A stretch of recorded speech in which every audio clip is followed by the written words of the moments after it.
Un cours en miracles, version intégrale, 89, chapitre 11.8.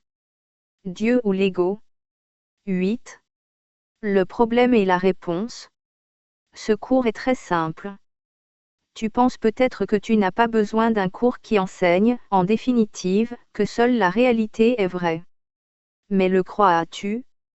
Quand tu percevras le monde réel, tu reconnaîtras que tu ne le croyais pas. Or la rapidité avec laquelle ta nouvelle et seule perception réelle sera traduite en connaissance ne te laissera qu'un instant pour te rendre compte que cela seul est vrai. Et alors tout ce que tu as fait sera oublié, le bon et le mauvais, le faux et le vrai. Car quand le ciel et la terre deviendront un, même le monde réel disparaîtra de ta vue. La fin du monde n'est pas sa destruction mais sa traduction en ciel. La réinterprétation du monde est le transfert de toute perception en connaissance. La Bible te dit de devenir comme les petits enfants. Les petits enfants reconnaissent qu'ils ne comprennent pas ce qu'ils perçoivent, ainsi ils demandent ce que cela signifie. Ne fais pas l'erreur de croire que tu comprends ce que tu perçois, car sa signification est perdue pour toi. Or le Saint-Esprit en a sauvé la signification pour toi et si tu le laisses l'interpréter, il te rendra ce que tu as jeté. Mais tant que tu penses en connaître la signification, tu ne verras pas le besoin de le lui demander. Tu ne connais pas la signification de quoi que ce soit que tu perçois. Il n'est pas une de tes pensées qui soit entièrement vraie. Reconnaître cela, c'est pour toi un solide début. Tu n'as pas été mal guidé, tu n'as pas accepté de guide du tout. Ton grand besoin est d'être instruit en perception, car tu ne comprends rien. Reconnais cela mais ne l'accepte pas, car comprendre est ton héritage. Les perceptions sont apprises, et tu n'es pas sans enseignant. Or ton désir d'apprendre de lui dépend de ton désir de remettre en question tout ce que tu as appris de toi-même, car toi qui as mal appris ne devrais pas être ton propre enseignant. Nul ne peut cacher la vérité, sauf à soi-même. Or Dieu ne te refusera pas la réponse qu'il a donnée. Demande, donc, ce qui est à toi, mais que tu n'as pas fait, et ne te défends pas contre la vérité. Tu as fait le problème auquel Dieu a répondu. Par conséquent, pose-toi uniquement cette simple question. Est-ce que je veux le problème ou est-ce que je veux la réponse ? Décide-toi pour la réponse et tu l'auras, car tu la verras telle qu'elle est, et elle est déjà à toi. Tu te plains peut-être que ce cours n'est pas assez concret pour que tu puisses le comprendre et l'utiliser. Mais peut-être n'as-tu pas fait ce qu'il préconise concrètement. Ce n'est pas un cours sur le jeu des idées mais sur leur application pratique. Rien n'est plus concret que de se faire dire, si tu demandes, tu recevras. Le Saint-Esprit répondra à tout problème concret aussi longtemps que tu croiras que les problèmes sont concrets. Sa réponse est à la fois multiple et une tant que tu crois que l'un est multiple. Tu as peut-être peur de son caractère concret, par peur de ce que tu penses que cela exigera de toi. Or c'est seulement en demandant que tu apprendras que rien de Dieu n'exige quoi que ce soit de toi. Dieu donne, il ne prend pas. Quand tu refuses de demander, c'est parce que tu crois que demander revient à prendre plutôt qu'à partager. Le Saint-Esprit te donnera seulement ce qui est à toi et il ne prendra rien en retour. Car ce qui est à toi est tout, et tu le partages avec Dieu. Voilà sa réalité. Le Saint-Esprit, dont la seule volonté est de restaurer, serait-il capable de mésinterpréter la question que tu dois poser pour apprendre sa réponse ? Tu as entendu la réponse, mais tu as mal compris la question. Tu crois que demander au Saint-Esprit de te guider, c'est demander d'être privé de quelque chose. Petit enfant de Dieu, tu ne comprends pas ton Père. Tu crois en un monde qui prend, parce que tu crois pouvoir obtenir en prenant. Cette perception t'a fait perdre de vue le monde réel. Tu as peur du monde tel que tu le vois, mais il suffit toujours que tu demandes et le monde réel t'appartiendra. Ne te nie pas cela même qui peut seulement te libérer. Rien de Dieu n'asservira son Fils, qu'il a créé libre et dont la liberté est protégée par son être. Béni sois-tu qui es désireux de demander sans peur la vérité à Dieu, car c'est seulement ainsi que tu peux apprendre que sa réponse est la délivrance de la peur. Bel enfant de Dieu, tu demandes seulement ce que je t'ai promis. Crois-tu que je te tromperai? Le royaume des cieux est en toi. Crois que la vérité est en moi, car je connais qu'elle est en toi. Les fils de Dieu n'ont rien qu'ils ne partagent. Demande la vérité à n'importe lequel des fils de Dieu et c'est à moi que tu l'as demandé. Il n'en est pas un parmi nous qui n'ait en lui la réponse, et qui ne l'ait à donner à quiconque la lui demande.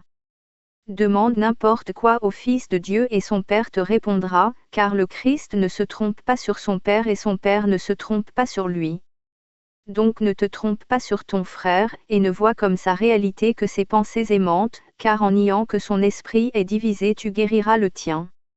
Accepte-le comme son Père l'accepte et guéris-le dans le Christ, car le Christ est sa guérison et la tienne. Le Christ est le Fils de Dieu qui en aucune façon n'est séparé de son Père, dont chaque pensée est aussi aimante que la pensée de son Père par laquelle il fut créé. Ne te trompe pas sur le Fils de Dieu, car par là tu dois te tromper sur toi-même. Et t'étant trompé sur toi-même, tu te trompes sur ton Père, en qui nulle tromperie n'est possible. Dans le monde réel il n'y a pas de maladie, car il n'y a ni séparation ni division. Seules sont reconnues les pensées aimantes, et parce que nul n'est sans ton aide, l'aide de Dieu t'accompagne partout. Comme tu deviendras désireux d'accepter cette aide en la demandant, tu la donneras parce que tu la voudras. Rien ne sera au-delà de ton pouvoir de guérison, parce qu'à ta simple requête rien ne sera refusé. Quel problème ne disparaîtrait pas en présence de la réponse de Dieu? Demande, donc, d'apprendre ce qu'est la réalité de ton frère, parce que c'est ce que tu percevras en lui, et tu verras ta beauté reflétée dans la sienne. N'accepte pas la perception variable que ton frère a de lui-même, car son esprit divisé est le tien, et tu n'accepteras pas ta guérison sans la sienne. Car vous partagez le monde réel comme vous partagez le ciel, et sa guérison est la tienne. T'aimer toi-même, c'est te guérir toi-même, et tu ne peux pas percevoir une partie de toi-même comme malade et atteindre ton but. Frères, nous guérissons ensemble comme nous vivons ensemble et nous aimons ensemble. Ne te trompe pas sur le Fils de Dieu, car il est un avec lui-même et un avec son Père. Aime-le, qui est aimé de son Père, et tu apprendras ce qu'est l'amour que le Père a pour toi. Si tu perçois une offense en un frère, arrache l'offense de ton esprit, car c'est par le Christ que tu es offensé et c'est sur lui que tu te trompes.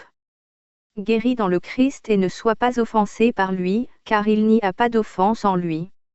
Si ce que tu perçois t'offense, tu es offensé en toi-même et tu condamnes le Fils de Dieu que Dieu ne condamne pas.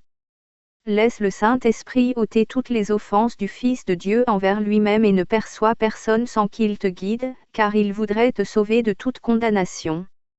Accepte son pouvoir guérisseur et utilise-le pour tous ceux qu'il t'envoie, car il veut guérir le Fils de Dieu, sur qui il ne se trompe pas. Les enfants perçoivent des fantômes effrayants, des monstres et des dragons, et ils sont terrifiés. Or s'ils demandent à quelqu'un en qui ils ont confiance la signification de ce qu'ils perçoivent, et s'ils sont désireux de lâcher prise de leurs propres interprétations en faveur de la réalité, leur peur disparaît avec elle. Quand on aide un enfant à traduire son fantôme en rideau, son monstre en ombre et son dragon en rêve, il ne les craint plus et il rit de bon cœur de sa propre peur. Toi, mon enfant, tu as peur de tes frères et de ton père et de toi-même. Mais tu ne fais que te tromper. Demande ce qu'ils sont à l'enseignant de la réalité, et en entendant sa réponse tu riras toi aussi de tes peurs et tu les remplaceras par la paix. Car la peur ne réside pas dans la réalité mais dans l'esprit des enfants qui ne comprennent pas la réalité. C'est seulement leur manque de compréhension qui les effraie, et quand ils apprennent à percevoir véritablement ils n'ont plus peur. Et pour cette raison ils demanderont à nouveau la vérité quand ils seront effrayés. Ce n'est pas la réalité de tes frères ou de ton père ou de toi-même qui t'effraie. Tu ne connais pas ce qu'ils sont, ainsi tu les perçois comme des fantômes, des monstres et des dragons. Demande ce qu'est leur réalité à celui qui la connaît, et il te dira ce qu'ils sont.